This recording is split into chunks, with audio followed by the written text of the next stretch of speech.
This is the Aftermarket Radio Network.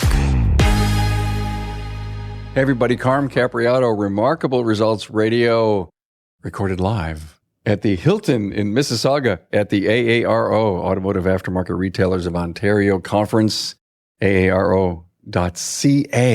Thank you for having us here. We're having a blast. I think you've heard me say this over and over again. And I have Emily Chung with me. Hello. Welcome to the North. Thank you, Emily. Emily did 8 episodes with us over the years. 8. Shop tour. You've been on panels before. We talked about DISC. Please just go to the website, type in Emily or Chung, Chung, and listen to these. We talked about women's stereotypes, all these great episodes. It's been too long since you've been on, and knowing that we were coming up to the Toronto area and that you're from here at Auto Niche, a family-friendly auto repair business in Markham. Yep.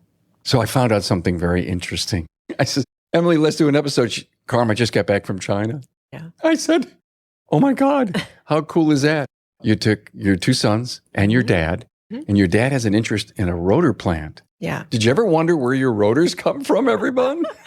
Yeah, it has been quite the opportunity, right? This was a grad trip. My oldest one had just finished high school. And so we figured if we're going to, it's so hard to get time off, right? With everybody coordinate all this. So we're like, okay, let's go do that. My father's, I think he was just in his glory to show my kids a little bit about his culture, a little bit of our culture. And so it was really a good time. We spent about 3 weeks there. Now, if you're ever planning to go to China, I don't recommend necessarily that you go in July because it is crazy hot. By the time we left Shanghai, it was a high of 37 degrees Celsius. So, and then with humidex, it was 47 degrees Celsius. I don't quite know what that is in Fahrenheit. You just have to take my word that it was hot, stinking hot. It's got to be in the 90s. It was really hot. Because isn't 20 Celsius like 70 for us in the States? I think it is anyway. But it was just a once-in-a-lifetime opportunity. And then, of course, besides doing some of the touristy stuff like the Great Wall and the Terracotta Warriors, we also got the opportunity to go see my father's plant. So that was nice. Now, my father is a wholesaler. Yeah. And so he imports and then he sells to the jobbers that I buy from. So I still participate in that supply chain. What was the magic when you saw your sons see how rotors are made? They see the end product, as with most of us, right? And this particular plant goes from foundry to finished product. And so to see it from the very first step of the granular stuff and then to the finished product, I think. How many rotor plants exist in China? I'd guess close to 1,000. There's so many. And there's a lot of them that are smaller in scale. And so I think that is something that surprises people, just how many plants there actually are. Do they specialize? We're going to make only Chevy rotors, or do they try to make every rotor in existence for every application? I'm sure that it differs by the plant, to be fair. And I suspect it is any type, and especially like the more popular numbers, that kind of thing. I know you've talked before in your episodes about even just parts proliferation, right? Yeah. When my father first started in the business in the mid-90s, he started with like 10 numbers. Now, every single car gets a minor change and it's all of a sudden a new part number, right? Registration is now open for AAPEX 2024, November 5th through the 7th. AAPEX will build upon the incredible success of Joe's Garage, a 10-bay working environment. From hands-on to the best training, if you earn your living in the auto service aftermarket, AAPEX is for you. Visit AAPEXshow.com. Hey, let's face it, your shop management system is the most critical tool in your shop. And NAPA Tracks will move your shop into the SMS fast lane with on-site training, 6 days a week support, and local representation. Find NAPA Tracks on the web at NAPATRACS.com. Also, thanks to AftermarketManagementNetwork.com for information that can help you move your business ahead, and for the free and informative LaborRateTracker.com. Remember that a lot of these plants in China are also the OES suppliers over there. Sure. And so they'll have a division of OES. They'll also have a division for the aftermarket as well. Yeah, OES. Years ago I learned OEM versus OES. And OEM means that like a GM would make their own part, original equipment manufacturer. But if it was bought outside and it came in, they would call it an original equipment supplier. Yeah. Oh, yes. I learned that a long time ago. But if it said OE in the beginning, it's got to be good. It's got to be Mr. Goodwrench. Yes. Fascinating. Emily sent me a slide deck. She's been going around to business groups. I think, did you present this to the AARO group here? No, I haven't. Oh, okay. But I did go to present it to a few other performance groups with other shop owners because I think that there's a lot of misconception maybe about what China really is about. And certainly my motivation for bringing the boys over too is before we got there, I said to them, okay, you know what, in Canada, I'm sure it's the same in the US, that not everything we hear about China is wrong. And at the same time, not everything we hear is right. So I wanted them to go and see for themselves. Go and experience it for yourself. And then you can decide, okay, what is true? What is not true? What is it that you believe in a certain way? Because I think sometimes it's just portrayed, the country and the culture is portrayed in a certain way. Can we read about this stuff, or do you have to go there like you did, experience it and come back with all these pictures and with Emily Chung's view of China? And the reason you're listening to this episode, trust me, you're going to hear about stuff that's going on over there in just Emily's observation of what the country and the culture and the people are like. And before we even turned on the mics, I spoke to you the other day, you filled me in, and then you told us some more stuff here. And I'm saying, stop, turn the mics on. We got to hear this. So you're here to hear Emily's, there's a terrible living over there. They're all smushed on each other. And again, I'm not saying I'm pro-China or I'm not pro-China, Exactly. however politically you feel, That's but it's, you were telling me, this is a mind-blowing stat, that there's more retired people in China than we have here in the U.S. in aggregate. So China's retirement population is the size of the entire United States of America. Now, granted, China's retirement age is quite low. That's the other thing I think that surprised a lot of people. In Canada, I think it's like 67 now. We're up to retirement age. And in China, they retire young. They retire at 55, 60. And so that population is about the size of the U.S. And for me, so right now, I think the current stat, it might be 1.42 billion people in China. Billion people in China. And just so I looked this up because when I was presenting to my groups, in Canada, there are 38 million people. Yeah, same size as California. Exactly. And so just think about the size and scope of all the different things you would need to handle as a government, but also just the economy, the sheer size of that economy. And my talk with the other folks was just to understand a little bit, I think, better about what it is like there, but also what some of the decisions that we make today, how that might affect us in the aftermarket side. So Emily brought slides. If you watch this on our Carm Capriato YouTube channel, you'll see the slides, okay? Because there's some great slides, and I'm not going to even tease about what they are because there's some when I got the deck, I'm looking through this thing and I'm going, what the hell is my favorite coffee shop doing over there? Yeah. So you can explain that. Yeah. And to your point, just to reiterate, and I said this to my kids too, listen, I'm not pro-China. I'm also not anti-China. I just want to have them see that, you know what, not everything we see should be taken at face value. Yeah. And you don't have to go there. We had the opportunity to go. Nice. So, that's why we went. Is your dad from China? Did he emigrate? So my father and my mom, they're both from Hong Kong. And my father came over when he was young, 19. Okay, so cool. He's been here for quite a bit of time, but he does go back regularly. Obviously, he has business interests there. I still have cousins that are there. So how long has it been since you've been there? Okay, so the last time I went was in 2007. I think around that time. Yeah. Things changed so quick. You had to take your boys. You had to take your boys. Yeah, it really is a once in a lifetime for us. And not only for them, but just also for my father to travel with us as well. Right? How many more opportunity will we get? So, well, hopefully he lives a long life. Yeah, it was a blessing. For the trip, we spent 3 weeks there. Mm-hmm. And we were about just on the eastern side of China. And that's the other crazy thing is we spent 3 weeks and we only covered a few areas on the eastern side. And just for the boys to see a little bit of the history, obviously the highlights, right? The Great Wall was certainly a must-see. But then also to explain to them a little bit just of the nature of the country that's on that side too, because it's got a lot of history in terms of war. It gave me an opportunity to talk to the boys about how in Canada and the US, we are blessed to be surrounded by water. We've not had that many people try to take us over, right? It's just a natural consequence of being in North America. Whereas in China and Asia and Europe, you just have had so much history in these political powers, right? Yeah. So that was a little bit of an eye-opener, I think, for them too. And so we visited a few spots. I think that going in, my father really was curious and asked them many times what they thought of China and sort of different perceptions that they may have had of Asia. And even for myself, when I ask people, and I've heard many different comments too, a lot of times they think that it is still a poor country, still restriction of freedom, a lot of oppression. And also that things are made to a poor quality. Like lots of times people swing around like, oh, it's made in China. Haha. I think that is, again, with my boys, it's not totally untrue. And it's also totally not completely true. Right, right. And with the whole poor quality thing, I mean, you're going to have a vast majority of quality as you do here, even in our country. And explaining to the boys that a lot of this is the price pressure.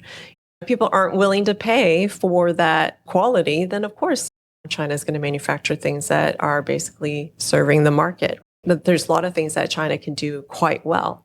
And so that I wanted them to see as well. And sometimes we don't let them. Yeah. Yeah. There's many other forces that are happening. Okay. So I wanted the boys to see that too. One of the things that we saw that blew my mind was their use of robots there. So there's robots like in the hotels all the time, everywhere. It was really wild. Are they cleaning rooms now? They're cleaning the lobby for sure. Because I need my room cleaned, by the way. Oh, okay. I don't think you're the only one. There's another thing that you and I had talked about just off mic about this whole Uber Eats, DoorDash stuff. So whatever their equivalent is. So what happens in the hotels is, now keep in mind, we're on vacation there, but so is the rest of China, right? Like the school system's also off on vacation. So everybody's touristing around, right? And you order food from wherever, it gets delivered to the hotel. Now these drivers can't come upstairs, so they will drop it in these robots. And it was just wild. No. Yep, Carm, it was wild because here's the thing. Just imagine this. We're in the lobby. So they get dropped, they open up the hatch, put it in, program whatever the floor's room. The robot then moves to the elevator, wirelessly commands this elevator, I need to go up. And it's so funny because we were standing there, the door's open, and I'm kind of like, who goes in first? So robot goes in, and then the rest of us humans kind of file around the same. The protocol is the robot. I mean, I don't want to get in his way. I don't know what's going to happen. And then the robot spins around, and then it commands floor number, I think it was floor 7. Wirelessly. It's all wirelessly. Oh, yeah. And then doors close, and we all go up with this robot. And no, okay. So the robot comes to my door. How do I know it's there? It doesn't knock, does it? No, it wirelessly signals the doorbell ring. Oh, my God. And I mean, you're expecting food, right? So you're going to know it's coming. Yeah, you're in anticipation. Yeah, absolutely. I never ordered food, so I don't know if it has a pleasant greeting or anything like that. But it was just where's the damn robot? Yeah. So the robots do that. The robots, I saw them clean the hotels, like I said, desanitize the place, and then it heads back to the charger. It's just a different experience, that's all, that I've not seen here in North America at all. So look at that thing that runs around the floors in your house and get worried. It was pretty interesting, for sure. So interesting. Yeah. Wow. Mm-hmm. By the way, as far as a robot, I remember being at BJ's, a wholesale club down at our end of town. Yeah. And they have these robots in the aisles doing inventory. Yes. They are getting more, like I've seen them in restaurants here bringing food to the tables. Like that happens here in some of the Asian restaurants that we go to in Toronto. Wow. Yeah. And I've seen like the waiters or the servers, they will put the plates on and then they'll command the robot to head back into the kitchen. So I've seen it's more, but those are kind of more assistive devices, I think. That's productivity enhancement. Yeah. It was quite wild to be in that elevator with that robot. Neat. Yeah. And then, we should have done a bingo card, but we saw all of our favorite fast food restaurants over there. And so in the slides, you'll see like Tim's is over there. And I had to explain to people over there that he's a hockey player. Yeah. For the rest of the country who doesn't know what Tim's is, Tim Horton is a coffee chain started in Canada. Yeah. All over Buffalo, by the way, because we're close to the Canadian border. Mm-hmm. I think Detroit has them. Most of the northern cities, it's a franchise operation, and I do love their coffee. Mm-hmm. And you told me that they're competing at a completely different level. Way different level. You go to Tim's there, and there is no medium double. There is lattes, cappuccinos, Americanos. I ordered a flat white, tasted great. They are competing, and their flat white or their Americanos are not the same as even the Tim's version here. Like, it just tastes on a whole different level. Now, they're competing with different. But do they have a richer espresso? I mean, what kind of espresso do they use? Is it they're probably doing their own coffee over there? I'm not sure. I do know, though, that it tastes more premium, if that makes sense. Yeah. And then there's also, you can see the picture of Starbucks there too, right? That particular Starbucks was in Beijing, and it was one of their reserve Starbucks. And they serve whiskey barrel-aged blackcurrant cold brew. And I'm like, at Starbucks. At Starbucks, why is that not here? I think the closest, we get pumpkin spice. I don't know what, right? Give me the name of that again. A whiskey what? Whiskey barrel aged black currant cold brew. Why do you have to have 9 words to describe anything at Starbucks? Yep, that's just the way how it is. But yeah, it was just so fun to see how they do different things different there. You also see a picture of the KFC. So that's a Chinese version of Colonel Sanders is there. And there they serve egg tarts, delicious. And their fried chicken is way different than what we get. Way tastier, I think. Less salty, less fried. So they figured out sort of how to cater to those needs over there. But it was just really interesting, I think, for my boys too, to see, okay, these are brands that are over there. And I've heard people say, oh, you travel all the way, don't eat at the Taco Bell there, you could get it here. And I'm like, but it's 2 totally different menus. It's not even. And I would imagine the curiosity that you had, Emily, was how do they do tacos in China? Yeah. I mean, I'm sorry. The curiosity, no matter if it was a national chain, go figure it out. Go experience it. What I will tell you is this. It was really impressive to me. We went to Five Guys in Shanghai. No. Yep. Yes, we did. Was it as expensive here as in the U.S.? I mean, a burger and a fries is like $20. It is way more affordable in China than it is here. Wow. And it is amazingly more affordable. It's not government mandated, the pricing, is it? I don't think so. Okay. The Five Guys was impressive because it tasted just like a Five Guys in Toronto and in the US when I've been.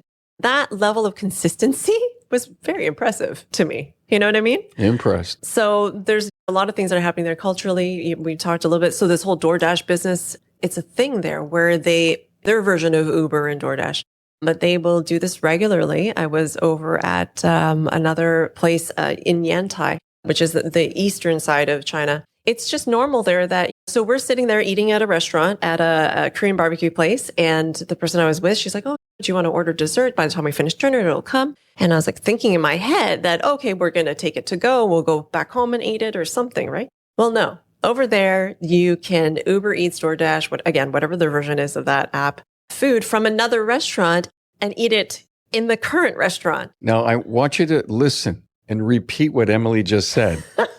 Because this is phenomenally different. Incredibly different. You can order something from another restaurant and have it DoorDash to the restaurant you're at.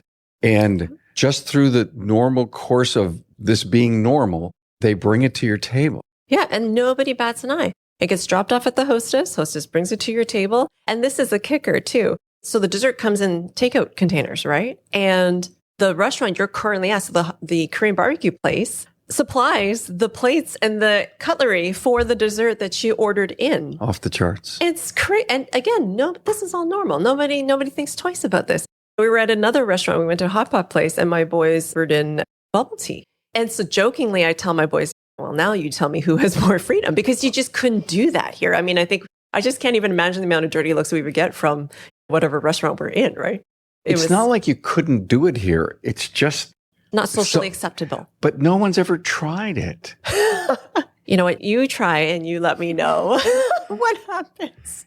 What if I was, this is just off the charts. I don't want to go down a rabbit hole, but if you owned a restaurant and you said to your customers, you started this campaign that says, hey, if you'd love to get dessert from the ice cream shop down the road, just get it Ubered or DoorDashed here. We'd love to have you hang around. Maybe they drink more, maybe they do. And just see. It's a test. See what happens. It could take a year to have something catch on. And you could be a magnet for, oh, I'm going to Carm's restaurant and I'm getting ice cream from the shop down the road delivered. Well, yeah, because how many times are we out for dinner and we feel like a dessert, whatever. And so we go to the next restaurant, right? For dessert. We do it all the time. Yeah. We eat the main course and then we hop in our car and we go get fat. And I can understand maybe if the restaurant didn't have its own dessert, but this is just, even if it has its own, you could bring in. And I think what happens over there is because it's so normal, all the restaurants kind of do it together and it's just sort of, it'll even out in the wash kind of thing. It's in their culture. Yeah. So that was definitely one big difference that was over there. AAPEX 2024 and Joe's Garage is your main destination to experience the best business management and technical training. You'll find training for ADAS calibration, high voltage vehicle technology, advanced drivability, diagnosing turbo problems, ultrasonic diagnostics, and fixing the nose start, among others.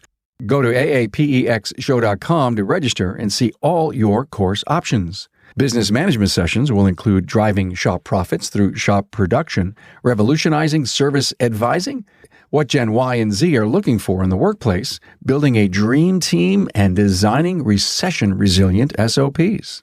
Many of the industry's top trainers will lead the training, including Eric Ziegler, Greg Bunch, Rich Falco, Rick White, Cecil Bullard, Bill Haas, and Sarah Frazier, along with Keith Perkins, Isaac Rodell, and Robert Kenny, just to name a few. These sessions were picked from a panel of shop owners who reviewed more than 400 submissions. In addition, Joe's Garage will feature live car training sessions, including everything EV, Tesla drivetrain problem solving, an overview of Tesla information resources, and factory scan tools. This year, many training topics align with ASE certification tests, which will help participants prepare for certifications noted in session descriptions. There is an AAPEX special seminar package, which includes 5 training sessions of your choice. For more information and to register for AAPEX 2024 in Las Vegas, November 5th through the 7th, go to AAPEXshow.com. Let's face it, your shop management system is the single most important tool in your shop, period. NAPA Trax was built from the ground up to make your business more profitable and efficient. We provide an extensive set of tools to increase and track profitability in real time. NAPA Trax offers the industry's best post-sale support, hands down, and we train your people on site. Yep, on site. And we offer remote refresher training 10 times a week, and customer support is open 6 days a week. Give us a call, visit the website, or join our Facebook community today to learn more. We'll prove to you that Trax is the single best shop management system in the business. NAPA Trax is always customized and tailored for you, whether you're a one-man shop or a large multi-bay or multi-location company. After all, it's your shop, so it's your choice. Visit us on the web at NAPATRAX, that's NAPATRACS.com. So it's always great to get tips or ideas that you can call your own. At AutomotiveManagementNetwork.com, a favorite feature for many members is short and to the point, real-world ideas for your shop. At Automotive Management Network, they serve up over 365 tips to cover a year's worth of ideas that you can use to improve yourself and your company. Get a ton of great stuff at AutomotiveManagementNetwork.com, the creators of LaborRateTracker.com, the industry's only resource for labor rate info. It's not all sunshine and rainbows, right? You do have the reality that there are certain areas that are more poor than others, right? And you do still have, of course, the freedom in terms of freedom of speech, like that kind of thing. One of the things I took them to was Tiananmen Square. And so that, of course, was, if you remember from the mid-90s, that was a whole student protest thing. And so I explained that to the boys as well. And it's not a perfect country. And at the same time, in Canada, right now, we're dealing with a lot of our own human rights things too, with Indigenous and all the stuff. There's no perfect system. There's no perfect place. That's really my heart for my kids, is I just wanted them to see that, hey, you know what? Everybody has their own challenges, maybe to a different scale, maybe to a different scope, and give them a little bit more appreciation for that. That's a great point. What a lesson. I hope so. I hope they were listening at that time. My kids. Did you talk to them about what they saw when they got back on the plane home, or as these things were happening? Because mom's giving us another lesson. I mean, or was it just in the normal course of what you were doing there? I mean, I think that I have a good relationship with the boys. And so a lot of times we're joking around about things too. I think for my father, it was a bit more of an eye-opener because my father grew up in the time when China was trying to get out of poverty. So there were certainly those typical, I want to say, stereotypical pictures that you see of China where lots of bicycles, lots of poverty, people working in rice fields, like those kind of pictures and images. Like there was a lot of that going on when my father was growing up and that kind of thing. China was just in a different time. Now, though, this generation, like my kids, I just feel like Asian culture is a little bit more common now. They all know Pokemon now, right? There's K-pop and bubble tea places everywhere where I'm at. And so for my kids, they don't necessarily have that image of Asia. So it is a bit generational, I find, in terms of just what they think China is like. I must have missed the memo on bubble tea. Do you know what bubble tea is, Grace? Yeah, you won't like it. That's okay. awesome. It's black coffee. black. Okay, I won't like bubble tea. Bubble tea's a thing. Does it bubble in your cup? No, far from that, sir. Okay. Yes, yeah. Tapioca in a drink. No. Yep. And I love tapioca. Well, but these are like large, chewy tapioca. Yeah.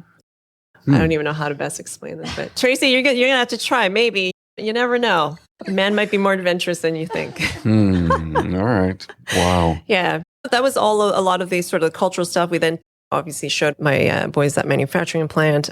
One thing that I talked to the boys about is there's always this talk about the wages, right? The disparity of wages. Yeah, talk to me about that. And while I don't disagree that there's a disparity of wages, for the boys, I wanted them to just food for thought again, is that the manufacturing plants, and this has been happening even when I was a teenager, so in the mid-90s even, not every manufacturing plant does this, okay? But the one that we went to go visit, they also provide residence and food for their employees. Now, it's not like a restricted kind of compound, you must eat here and you must live here. If you want to live somewhere else, no problem. And there's also residence provided for you and your family. The kids go to school right in the city. They're free to come in and out. There's also canteen on site. And so if they want to have meals there, but if they don't, they can cook their own meals in their apartment. Like, it's not a restricted kind of compound. That's not the impression I want to give you. But I did tell the boys, like, you know what, if your food and your residence is, the primary bulk of your expenses, you can understand a little bit more in terms of the wage situation. So you're going to earn more if you're more self-sufficient.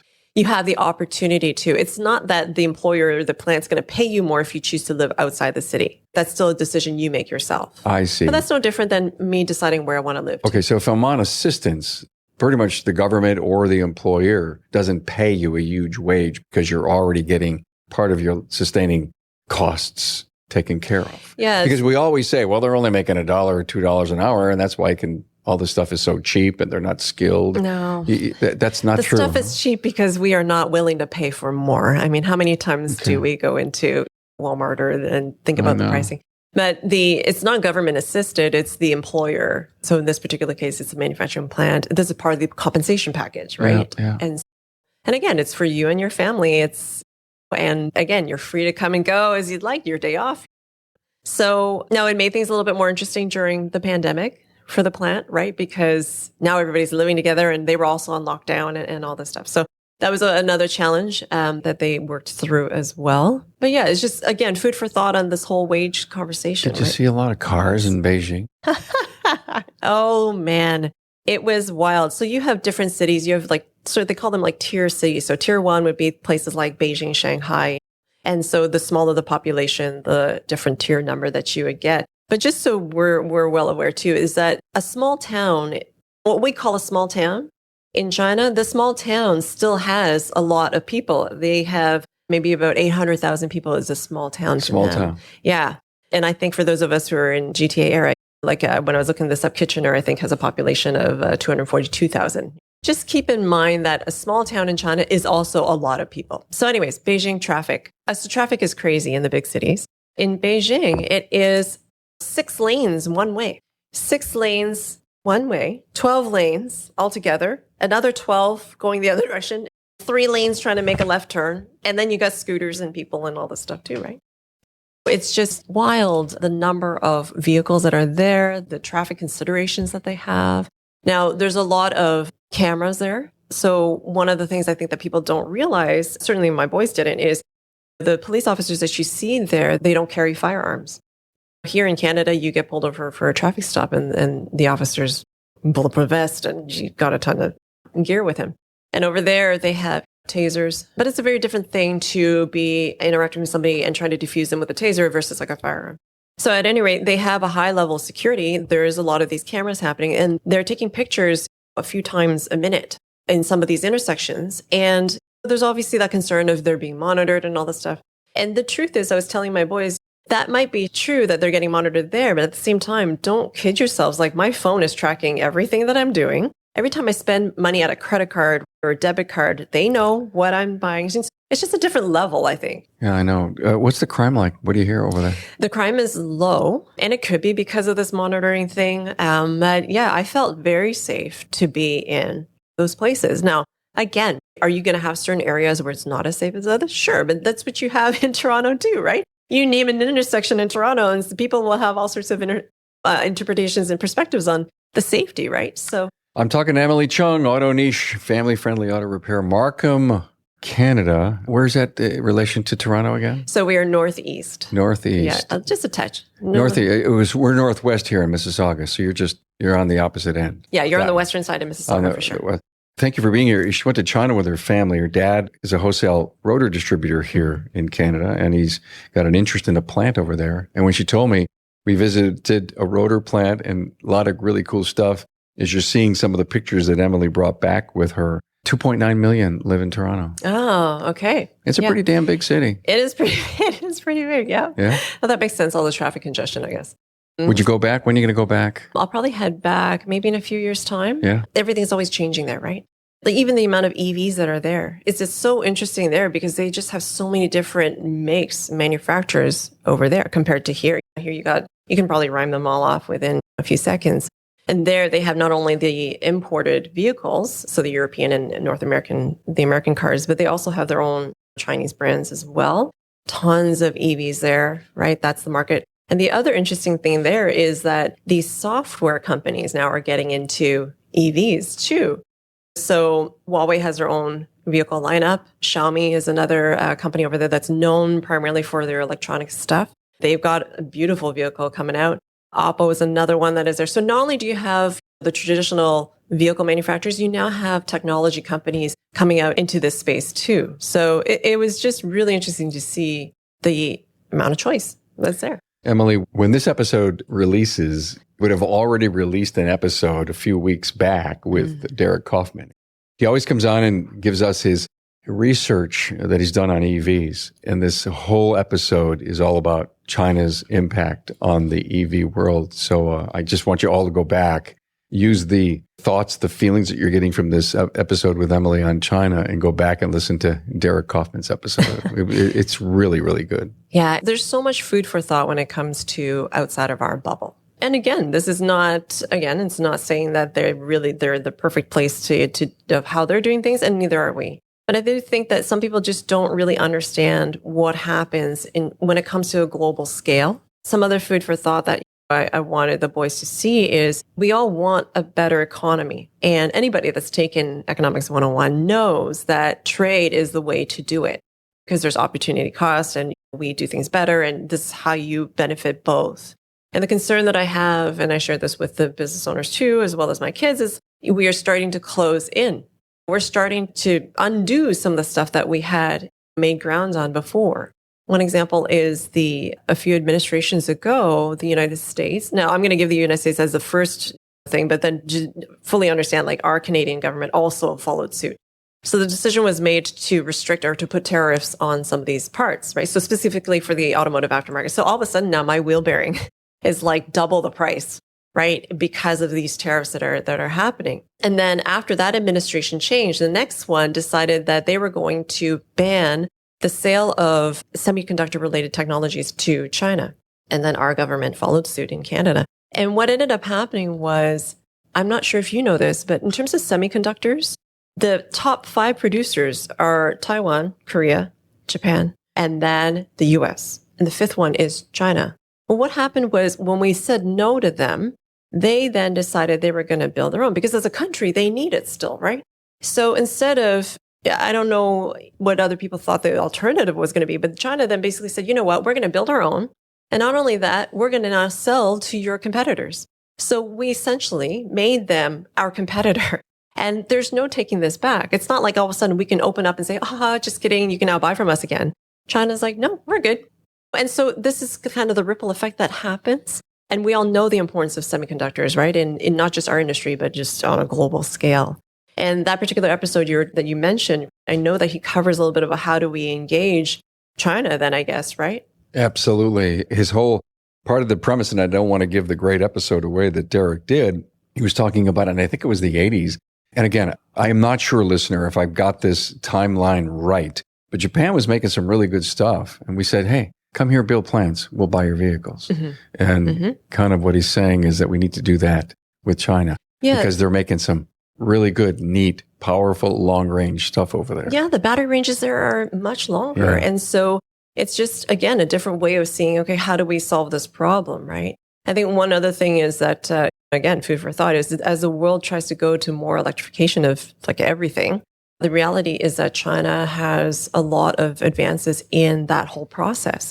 And so if we shut them out, it's going to cost us more as consumers, really, at the end of the day, right? More to get these initiatives going. So I think that's what I see as a concern as well.